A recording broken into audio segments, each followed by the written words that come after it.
안녕하세요. 헨TV 정혜인입니다. 오늘 콘텐츠는요. 책 쓴 아나운서가 책 읽어드립니다 라는 콘텐츠예요. 그래서 오늘 제게 의미가 좀 큰 책을 가지고 왔습니다. 바로바로 각자의 서랍이라는 책입니다. 제가 저자로 좀 참여를 했거든요. 그래서 여기 보시면 저자 이름들이 좀 써있어요. 작가들의 이름이 써있는데 저는 이 10편의 단편집 중에서 7번째 서랍으로 좀 참여를 했습니다. 제가 오늘 이걸 들려드리려고 해요. 출판사는 글이고이고요. 자아실현적 책쓰기라는 프로젝트를 진행을 하고 있어요. 그래서 제가 이곳에 참여를 했는데요. 10편의 글이 담겨져 있고요. 또 표지부터 시작해서 안에 디자인까지 모두가 한마음이 되어서 좀 이야기를 많이 나누면서 만들어냈거든요. 그래서 여기 보시면 작가 사진도 있어요. 여기 제 사진도 있습니다. 네, 이렇게 참여를 했다는 거 좀 알려드리면서 제가 오늘 콘텐츠를 좀 시작으로 여러 작가들의 이야기가 담겨있는 이 책을 좀 소개를 해드리고 또 읽어드릴 예정이에요. 그래서 일단은 아무래도 의미가 좀 있으니까 제가 첫 시작을 했으니 7번째 서랍인 제 글부터 좀 읽어드리려고 합니다. 그럼 지금 바로 읽어드릴게요. 자, 이렇게 7번째 서랍 소개해 드릴게요. 세상의 모든 편견이라는 제목을 가지고 있어요. 그리고 이렇게 한 장을 넘기면 또 작가 소개가 있거든요. 작가 소개해 드릴게요. 2020년 2월 꿈꾸던 작가가 되었습니다. 좋아하는 영화는 이프올리와 완벽한 타인이에요. 발라드를 즐겨 듣고 다른 사람들이 잘 모르는 노래를 찾았을 때 즐거워요. 어떤 음식이든지 다 잘 먹고 특히 생연어와 떡볶이, 고기를 좋아합니다. 마음이 잘 맞는 사람과 함께 보내는 시간이 가장 행복해요.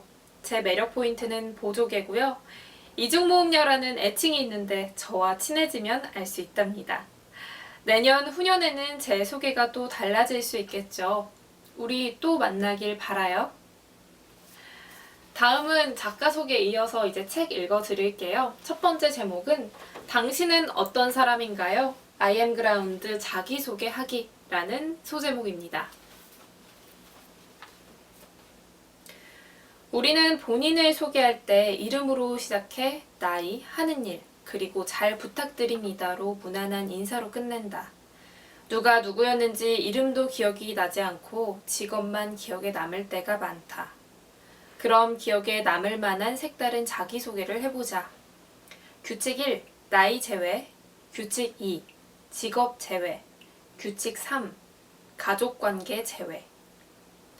갑작스럽게 맞닥뜨리면 이름 말고 나에 대해 무엇을 이야기하지 싶어 어렵게 느껴지지만 곰곰이 내가 좋아하는 것, 싫어하는 것을 생각해보면 우리는 내가 누구인지, 상대방은 어떤 사람인지 좀 더 집중하게 된다. 나이, 직업, 가족관계를 제외하고 꽤나 많은 것들로 나를 표현할 수 있다. 당신이 좋아하는 음식은 무엇인가요? 당신이 좋아하는 영화는 무엇인가요? 당신이 좋아하는 노래는 어떤 곡이죠? 당신의 삶의 목표는 어떤 것인가요? 당신은 어떤 사람을 좋아하죠? 당신의 매력 포인트는 무엇인가요? 당신이 가장 듣고 싶은 말은 무엇인가요? 당신은 최근에 언제 행복하다고 느꼈나요? 당신은 타임머신이 있다면 언제로 돌아가고 싶나요? 당신은 가장 서러울 때가 언제인가요? 당신은 포기한 경험이 있나요?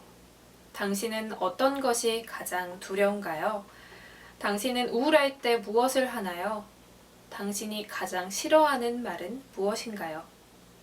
당신은 최근에 언제 가장 슬펐나요? 당신은 싫어하는 음식이 있나요? 당신은 최근에 운 적이 있나요? 나에 대해 소개할 것들이 생각보다 많지 않은가? 그런데 생각보다 이 질문에 대답이 바로 나오지 않는다.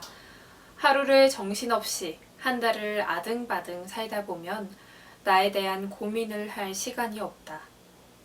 내가 뭘 좋아했었는지, 내 취미가 뭐였는지, 내가 언제 웃었는지 잊은 채 잠에 들고 눈을 뜬다. 우리는 누군가를 만날 때 식사든 차든 술이든 무언가를 먹거나 마신다. 빠지지 않고 오가는 질문. 뭐 드실래요? 혹은 뭐 드시고 싶으세요? 이에 돌아오는 답변은 아무거나 다 괜찮은데요. 물론 시시각각 먹고 싶은 것이 달라지는 나와 같은 사람들은 적당한 답변을 하기가 어렵다. 그래서 나는 주로 질문을 바꿨다. 소울푸드는 뭐예요? 어제는 뭐 드셨어요? 이런 질문이면 오고 갈 이야기가 더 많아진다. 이름, 직업, 나이, 가족관계의 객관식, 단답형 답변이 가능한 소개보다는 서술형의 답변을 더 좋아한다. 이런 질문을 스스로에게 던지다 보면 사회적인 속성에 국한된다. 그 속성이 가진 편견에서 떨어진 나라는 사람에 대해 더 잘 알 수 있기 때문에 의미가 있다. 사람을 만나면 3가지 규칙을 지킨 새로운 질문들을 하려고 노력한다. 취향, 성격, 가치관 이야기를 하면서 이 부분이 저랑 진짜 잘 맞아요. 이렇게 생각하시는 분은 처음인데 새로워요. 라는 말을 덧붙이게 된다. 각자 살아온 환경이 달라서, 각자 경험치가 달라서 현재의 삶의 방식이 다르기 때문이다. 삶의 이야기는 흥미롭다. 이어서 2번째 소제목 소개해 드립니다. 제가 어떤 사람인지 궁금한 게 진짜 많나요? 나는 그냥 나이고 싶어요. 라는 제목이에요. 무슨 일 하시면 땡땡씨랑 아는 사이예요? 속마음입니다. 아는 사이인 게 문제가 되나요? 아, 네. 워낙 유명하니까 알아요. 그분은 어떤 사람이에요? 땡땡씨에 대한 소문 진짜예요? 속마음입니다. 아, 글쎄요. 저도 소문은 들었는데 직접 물어보지는 않았는데요. 아, 소문이 있긴 한데 저도 잘 모르겠어요. 같은 일 하시는 분들은 다들 이러시던데 본인은 어떠세요? 속마음입니다. 그럴 수도 있고요. 아닐 수도 있어요. 물론 그런 사람들이 이런 일을 많이 하긴 하는데 모두가 다 그런 건 아니니까요. 저도 좀 다르고요. 사회에서 나 자체로만 존재하기가 쉽지 않다. 애석하게도 내가 잘못한 행동은 부모의 행동으로 비난받고 함께 다니는 사람이 누구냐에 따라 내가 평가받기도 하며 나의 무능력함은 같은 직장, 같은 일을 하는 사람들의 무능력함으로 비치기도 한다. 이렇게 내 존재로서만 인정받는 순간들이 많지 않다. 그래서 나는 더욱 자기 검열을 한다. 그러면서도 한편으로는 피곤하게 사는 나를 안쓰럽게 생각하며 편견을 가지고 세상을 바라보는 그들의 편협함을 탓한다. 의상학과면 옷을 만들어 입나요? 국어국문학과면 맞춤법 안 틀리겠어요. 공대생이면 제 컴퓨터 좀 고쳐주세요. 의상학과도 옷을 사입고 국어국문학과도 맞춤법 사이트를 애용하고 공대생도 컴퓨터가 고장나면 수리센터를 방문한다. 흔히 가지고 있는 오해들이 우스갯소리로 끝난다면 어쩌면 다행이다. 그런데 세상에는 질문을 빙자한 가십에 대한 궁금증을 해결하려는 사람들과 자기 방어하기에 바쁜 사람들의 콜라보로 가득하다. 제가 건설 분야에서 일한다고 하니까 저한테 룸사롱 많이 가냐고 물어보더라고요. 방송계에서 일한다고 하면 비리, 스폰서 이런 것 때문에 만나기 꺼렸어요.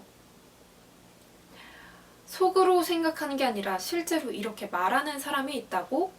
반문하는 사람도 있을 것 같다. 없을 것 같지만 실제로 내가 직접 들어왔던 이야기들이다. SNS와 다르게 면대면 대화를 한다는 것은 표정과 어감에서 와닿는 것들이 많다.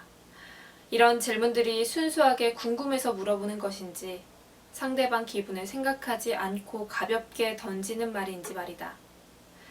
무심코 던진 돌에 개구리는 맞아 죽는다는 말처럼 일부 몇 채 국한된 가십 때문에 소신 있는 삶을 살고 있는 그들에게 상처와 무기력함을 선사하는 무례가 줄어들면 좋겠다. 유유상종, 같은 무리끼리 서로 사귄다는 뜻인데 반은 맞고 반은 틀린 것 같다. 악의 무리에서도 때묻지 않은 사람이 존재하기도 하고 반대로 좋은 사람들과 별로인 사람이 친한 모습을 보고 의문이 들기도 한다. 나의 애정이 0부터 10까지 있다고 가정했을 때 내가 그 무리 각각을 모두 10만큼 사랑하는 건 아닐 수 있다. 그 중에서도 심리적 거리가 더 가까운, 서로 의지할 수 있는 친구가 있기도 하고 상대적으로 심리적 거리가 더 먼 친구가 존재하기도 한다. 나의 애정이 0인 상대가 있다면 그야말로 손절하면 된다. 하지만 1만큼의 애정이 있는 친구, 장점이 있는 친구라면 더 가깝지도 더 멀지도 않게 그냥 지금 그대로의 관계를 유지해도 된다는 말이다. 하지만 여기서 중요한 건 심리적 거리를 멀게 유지해야 할 친구라면 내가 흔들리지 않는 잣대로 그에게 동요되지 않을 수 있어야 한다는 점이다. 영원하지 않을 관계라는 것을 알고 있다면 당장 그 관계를 끊어내는 것도 답이지만 그에게 물들지 않고 점차 멀어지는 게 답일 수 있다. 결국 우리는 결이 비슷한 사람과 어울리게 된다. 결이 비슷하다는 말을 좋아한다. 처음부터 나와 같은, 나와 비슷한, 나와 잘 맞는 사람을 만나면 좋겠지만 사람도 겪지 않으면 모른다. 잘 맞는 사람을 찾는 건 쉽지 않다. 그건 일반적으로 완벽한 사람이라고 불리는 사람을 만나는 것보다 나와 잘 맞는 사람을 만나는 것이 더욱 어려울지도 모른다. 나와 잘 맞는 사람이 어쩌면 더 완벽한 존재이기 때문이다.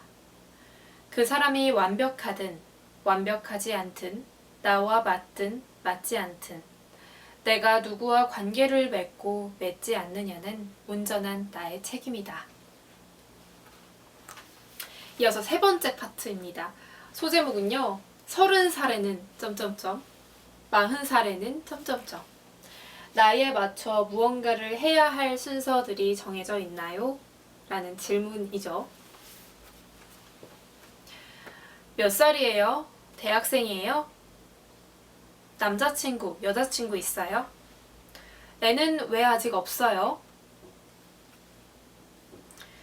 사람을 선택해서 만나는 게 자연스러운 시기에서 선택할 수 없는 게 더 당연해지는 시기로 바뀌는 전환점이 있다. 나는 그 첫 번째가 학교에서 사회로 나오기 시작할 때라고 생각한다. 비로소 학생 신분에서 벗어나면 우리는 더 많은 사람들을 겪게 된다. 어릴 적 인간관계에서는 내가 주체가 되어 좋아하는 사람과 관계를 맺을 수 있는 선택권이 있었다면 사회에 와서는 그 선택의 폭이 더 좁아진다. 멍청한 상사와 꼰대 같은 동료와 어쩔 수 없는 관계를 유지해야 하기 때문이다. 사회인이 된다는 것은 갇혀있는 내 세계에서 벗어난다는 뜻이다.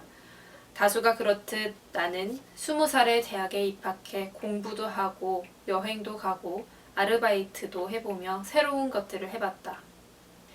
20년간 내가 살아왔던 세계는 나와 비슷한 삶을 살아왔던 사람들이 모여있는 작은 우물이었다.